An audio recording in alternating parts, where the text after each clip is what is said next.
Olha, para entender as estratégias diplomáticas do Brasil para negociar a tarifa de 50% anunciada pelos Estados Unidos, nós vamos conversar agora com o senador e presidente da Comissão de Relações Exteriores e Defesa Nacional, Nelson Trade, a quem eu agradeço pela disponibilidade ao falar com a gente aqui da CNN. Boa noite, senador. Boa noite, Leandro. Boa noite, Juliana. É um prazer estar falando com os telespectadores da CNN. Prazer é todo nosso. Senador, a comissão tem alguma estratégia de negociação para tentar acalmar os ânimos dos Estados Unidos? Tem sim. Ninguém que briga um com o outro faz as pazes sem conversar, sem dialogar. O que eu acho que nós temos que focar, todo mundo, a partir de agora, é exatamente nesse caminho. Buscar o entendimento, buscar o diálogo, com sensatez. Afinal de contas, são 200 anos de relação diplomática que temos com os Estados Unidos da América, e isso foi provocado já há 2 meses atrás pelo encarregado de negócios, que hoje responde pelo cargo de embaixador dos Estados Unidos no Brasil, numa visita que fez ao meu gabinete, dizendo que via com bons olhos uma iniciativa de formação de grupo parlamentar do Brasil ir dialogar com o grupo parlamentar americano contra a parte nossa, justamente para distensionar isso e fazer aí um caminho do entendimento e da diplomacia, que eu acho que é o único remédio para a gente poder resolver isso. A analista Juliana Lopes também tem uma pergunta, senador Juliana. Senador, bem-vindo, boa noite ao senhor. Como encontrar esse caminho de diálogo nesse momento em que essa questão envolve uma questão política? A gente acabou de ouvir o senador Flávio Bolsonaro colocando o PL da anistia, né, aquele que não foi para frente no Congresso Nacional, como um ponto essencial para destravar essa questão. O que a gente pode encontrar, o que o senhor pode apontar de caminho, de uma avaliação para que realmente essa conversa aconteça? Bom, na minha avaliação, há que se separar as questões. Primeiro, procurar tentar resolver essa questão econômica, tarifária, e numa fase posterior, essa questão política. Agora, como é que você vai saber se essa realmente é a intenção se você não conversa, se você não dialoga, se você não dá oportunidade para quem fez as medidas poder se explicar para você? Eu penso que o governo tem que focar nisso, deixar um pouco de lado essa questão da ideologia, de querer achar culpado nessa situação, até porque foi claro o sinal do presidente Trump de que essa sobretaxa vai valer a partir de 1º de agosto. Ou seja, ele deixou um espaço, um caminho aberto para a gente poder procurar o entendimento e, em função disso, restabelecer as relações dentro de uma normalidade razoável. Até porque isso já aconteceu no governo anterior, quando se sobretaxaram o alumínio e o aço. A senadora atual, então ministra da Agricultura, Tereza Cristina, pegou uma comitiva, foi para os Estados Unidos, ficou 10 dias lá conversando, voltou com o assunto resolvido.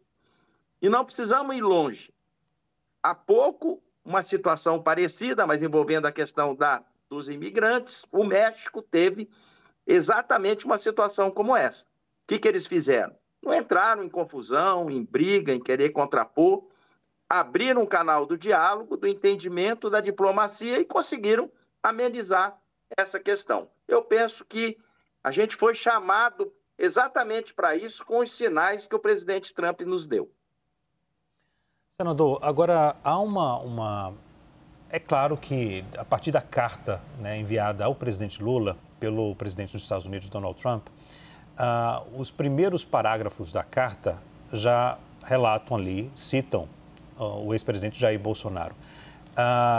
Fica entendido pela carta que o pedido do governo norte-americano é um pedido político, né? E agora, com a declaração do senador Flávio Bolsonaro, colocando o PL da anistia como prioridade, né? Eu também fui atrás de informações e apurei que a condição número 1 seria a aprovação desse projeto. O senhor acredita que há espaço, senador, no Senado Federal para colocar essa pauta em votação? Ou o senhor acredita que o movimento tem que ser muito maior, não só com o Senado e a Câmara, mas uma conversa com o Palácio do Planalto e até o próprio Supremo Tribunal Federal, como sugeriu o senador Flávio Bolsonaro?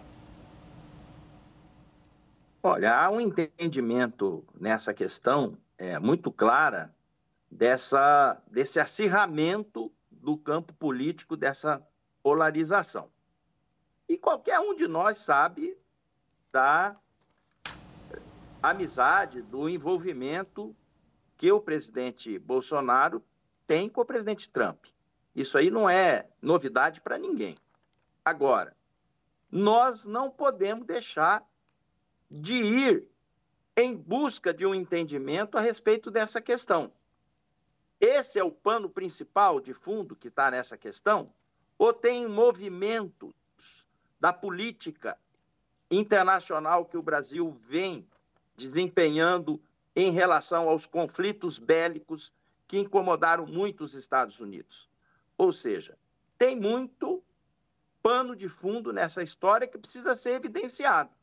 Agora, a partir do momento que você fica do lado de cá e eles lá do outro lado, um mandando recado para lá, outro mandando recado para cá, você não vai chegar a termo nenhum. Eu penso que precisa ter uma diminuição da temperatura nessa questão, porque as consequências são gravíssimas e danosas para o comércio brasileiro, para o setor do agro. Nós temos que olhar isso com uma lupa e fazer de tudo para tentar minimizar essa questão, como outros países conseguiram a partir do momento que foram lá e dialogaram. Senador, a Juliana tem um questionamento a fazer. Por favor, Ju. Senador, eu queria trazer um outro assunto aqui que tem pano de fundo envolvendo esse imbróglio com os Estados Unidos. A gente tem uma eleição importante na OEA, na Comissão Interamericana de Direitos Humanos. Tinha ali a expectativa de que o comando dessa comissão, que é muito importante na OEA, ficasse com um brasileiro, o professor Fábio de Sá e Silva, que inclusive tem o apoio do senhor, mas tem uma expectativa agora de que essa candidatura seja retirada pelo próprio Brasil, ali numa conversa e numa negociação com o México. Queria uma avaliação do senhor. Nesse momento, dessa questão com os Estados Unidos, o Brasil perde muito em ficar fora do comando dessa comissão tão importante? Então, o professor Fábio que foi criado em Campo Grande, Mato Grosso do Sul, uma pessoa que goza do nosso respeito, da nossa amizade, eu sou de lá. Eu posso dizer da sua qualificação, da sua humildade. Ele sempre foi uma pessoa que sobressaiu no nosso meio, estudando muito, tanto é que está onde está. Uma pessoa que tem um caráter acima de tudo, conseguiu, mesmo com todos esses entraves, quase ganhar uma eleição. Faltaram 2 votos, porque lá só ganha quando faz 18.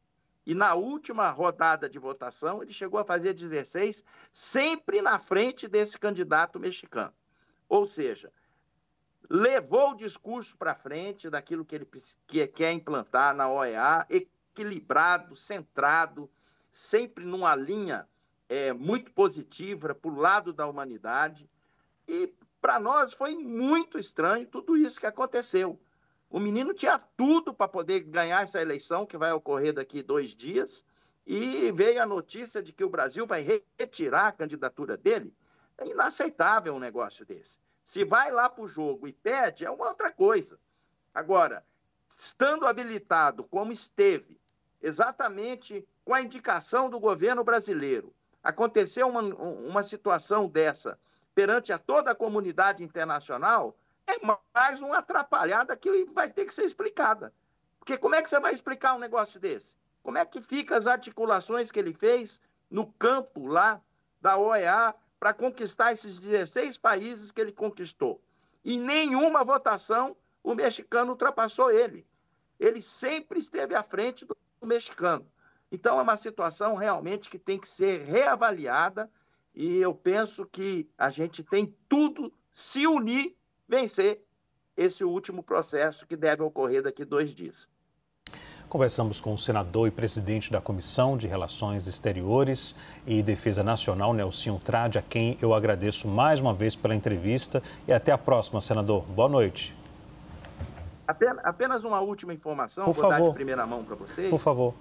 Nós vamos convocar uma reunião extraordinária da Comissão de Relações Exteriores, estimulado que fui pelo senador Esperidião Amin, senador Sérgio Moro, senador Hamilton Mourão, senadora Tereza Cristina. Ela vai ser semipresencial para poder ter a presença de todos que queiram participar, justamente para a gente debater esse assunto na terça-feira pela manhã. Vamos convidar um integrante do Ministério das Relações Exteriores e um integrante do MDIC, Ministério da Indústria e Desenvolvimento. Ok. Obrigado, viu, senador? Até a próxima. Boa noite. Obrigado.